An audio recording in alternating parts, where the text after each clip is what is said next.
Today I'm going to show you all what it takes to build the wildlife camera kit that I use for video. It all starts with this DSM-C2 camera body from Red. It's an 8K Monstro VistaVision sensor inside, which means it's full frame.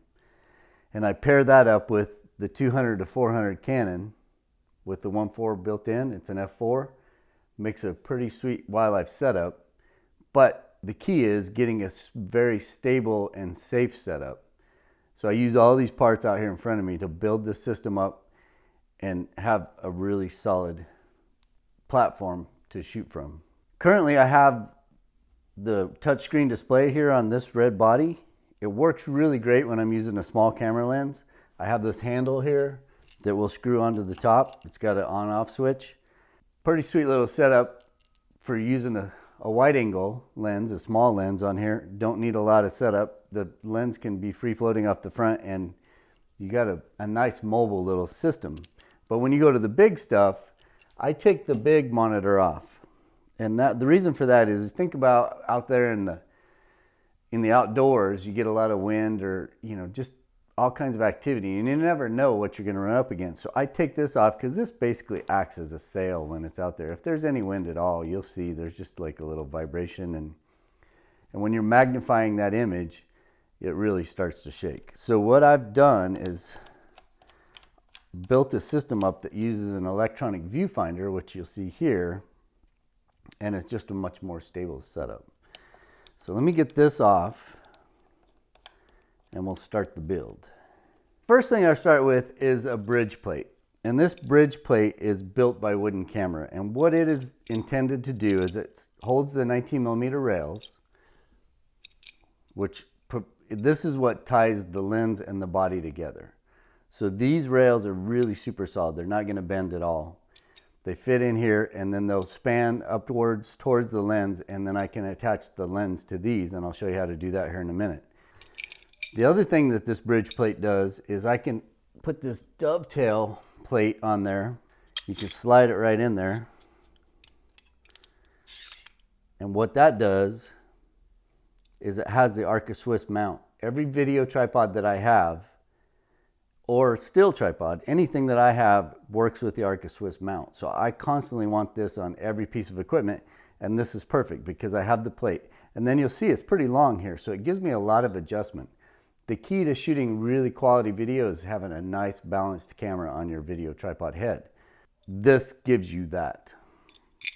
We start by screwing this piece to the camera body itself, and you'll see in here it's got two 3/8" screws, which is a really solid connection point to the camera. So I flip it upside down. I carry this with me all the time. It's a little multi-tool. Just about everything on this camera has some sort of screw or connector. This tool will work for just about everything on here, from a flathead screwdriver to a Phillips to all the Allen tools and then the star tools. Get the plate on there nice and snug. And remember, this is the piece that is going to tie everything together. So I want it on there nice and snug. I want it solid, and we've got that accomplished. The next thing I do is I'll attach the camera body to the lens. What I want to have is a nice straight connection. If I started putting everything together and putting the rails on, and then sometimes the rails aren't quite as straight as they need to be, and then it puts a bind on it. So I want to start by getting this connection nice and solid and straight, like it always is once you put that mount on. From there, I can build the rest of it out. First things first, I don't know what you guys do, but I always blow off anytime I change the lens, I'm blowing off the connection point to just eliminate any dust that might enter into that camera when I'm putting it together. I do the same thing on the lens. And once I got the cap off, I make sure I have the camera pointed down too, right? Keep that dust from falling in there. This one, I can scooch it over here, go over it, try to eliminate as much dust possibilities, and get that thing put together. Slide it together, you hear it click in. And then Red has another little tension screw or tension ring on here that you can tighten it down even further. We are set. Got a nice solid connection. Everything's nice and straight. The next thing we need to do is attach the lens to the body, and that is done through the rails. So let me flip this over. It's pretty amazing. I wish I had found a video like this when I first started messing around with Red, because I really didn't know. There's so many parts and pieces. I wasn't sure what was the right thing to use. I would do a lot of research on websites and find stuff, and then I'd have to buy it and try it, or I tried to talk to somebody.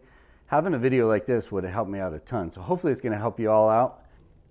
To attach the rails to the actual lens, I have to use this other piece. It's called the universal lens support. And what it's going to do is it's going to attach to the foot of the lens and provide this same plane so that I can attach the rails so they're nice and straight and everything's on the same plane. And once that's all attached together, everything is one solid piece.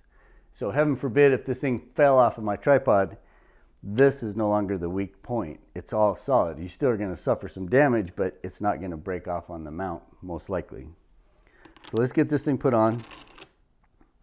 I've had this on before. It's universal because it has some adjustments. This post will go up and down depending on the size of the foot or whatever lens you're using. And then it also will go right and left if for some reason something's a little offset. But I have it set up on this camera all the time, so it's pretty much set and ready to go. Get it nice and straight, or as straight as I think it needs to be. Then what'll tell me if it's exactly straight is making sure I have everything loose. I can take one of these rails, run it down there. If everything lines up, it should just slide right in, and it does. So we've got that. So I can tighten that down on the lens piece, then I can tighten it down on the body, and then all of a sudden, this is starting to get all connected together. Same thing, put in two of them. Everything is one solid piece now. Get it nice and snug. And I check these throughout the day because occasionally something will vibrate loose or depending on where you're going. Now you can put the dovetail plate in.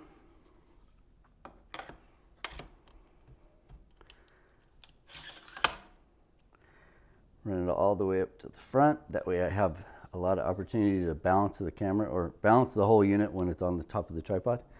Okay, we're all good. Everything is all in one piece and we are good to go.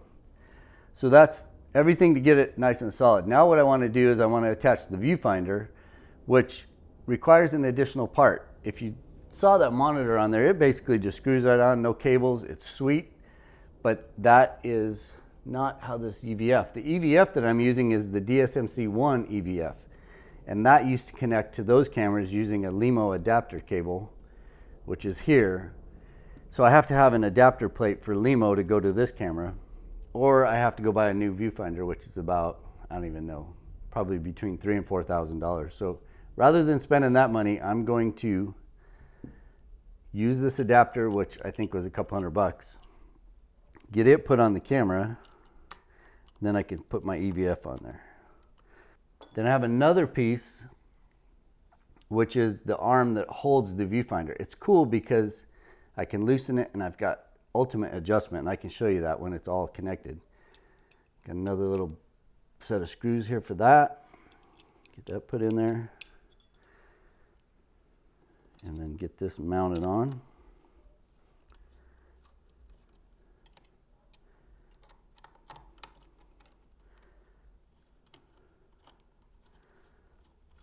Now I snug everything down, just snug. I don't try to over tighten anything, but you want to take this tool with you in the field because occasionally some things will come loose as you're moving around, but I just get everything snug.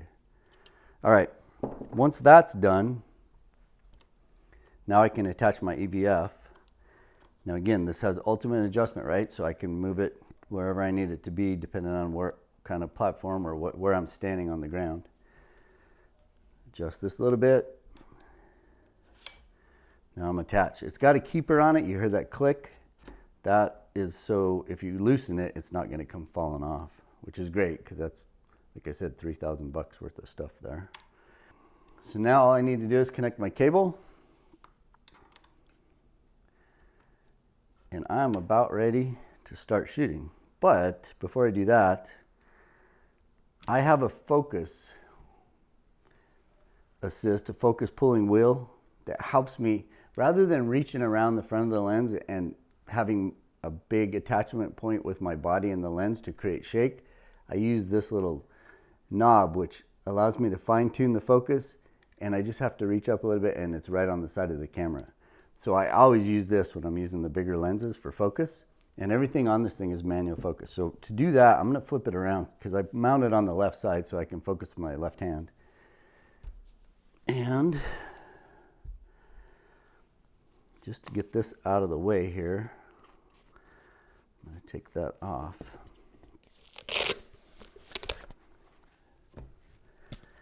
And I do keep the lens hood on most of the time. Unless it's really windy, I'll take it off just to reduce any vibration. But if you can have it on for sun and for dust and stuff, it's always better. The next piece that I have to install in order to get this focus wheel on there, the focus wheel, you'll see, is 15 mil. These rails are 19. If I could find this in a 15 or a 19 mil, then I could attach it right to this and go right to here, which would eliminate this part, which would be great because weight. But for now, this is all I've got to make everything work. This is just a 19 mil accessory connection point with the cheese plate, and then I found this other little adapter that you could put a 15 mil rod into, and it gets me where I need to be. I'd like to find something a little bit better, but for now, it's going to work. So you just slide that on there, get it locked down. Now, most of the time you would run this, where this white part of this, which is a marker, you would be able to see this from the back of the camera. So if you wanted to hit some marks when you're focusing, you could go from this point to this point and nail that focus. That's great for the studio, but for wildlife, it really doesn't matter because I never know at what distance I'm, it just happens as it happens. So for me, I don't care about seeing this, and what I do is I flip it around backwards. The way this works now is if I twist forward, that means an animal's going away. So I know that if an animal's going that way, I can twist it forward. If the animal's coming at me, obviously I just go the other direction. So for me, flipping this around was the best way to do it. And that way there's no second guessing yourself when you're out there in the field, and you're good to go. So I've got that piece on. The only other thing that I'll mention real quickly is, well, a couple things. The battery goes on. These are some really awesome batteries that I found at the NAB show not too long ago. 140 watt, what it does is it'll run this camera for an hour and, 20 minutes. It really depends on how much you're shooting. I used to use these Anton Bauer batteries and they just don't last as long. I still take them and use them, but I only get 40 minutes out of this battery. So get this battery on. Now you can start to see all this stuff that goes on here that makes this back part of the camera so much heavier. The last thing I want to show you is, two things. Once you got it built like this, it's a little cumbersome and it's hard to grab. Where do you grab it from? I don't like grabbing the battery because those connections back here, I don't want to disrupt the camera once it's rolling. So I try to not touch the battery to create any jostling or wiggling around. Occasionally, if I hit it, sometimes the camera will reboot, and it's because it's some sort of connection in there. So to eliminate that, what I'll do is I will put another little rail on the back of the camera, and it gives me the ability to put a handle on here.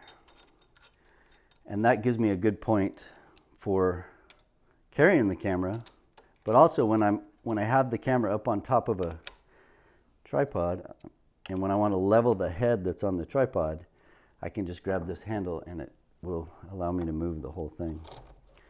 So there we go. Got that on there. Now we're pretty much good to go. I can grab it here, and then it's easy to transport around. Lastly, if you watch any video production stuff at all, you'll see that a lot of people will use a matte box on the end of the lens. And what that does is it allows you to use filters, drop-in filters for neutral density. I'm always trying to cut the light so I can shoot at f4 or f5.6 or f8. The native ISO on this camera is 850. I like to stay there if I can, and then cut the light using neutral density.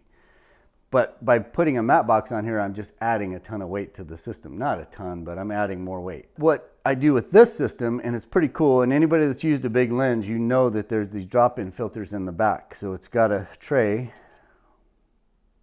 that you can just click in and click out. Currently I have a clear filter in there, so early morning, late evening, I'm going with clear because I can control the light.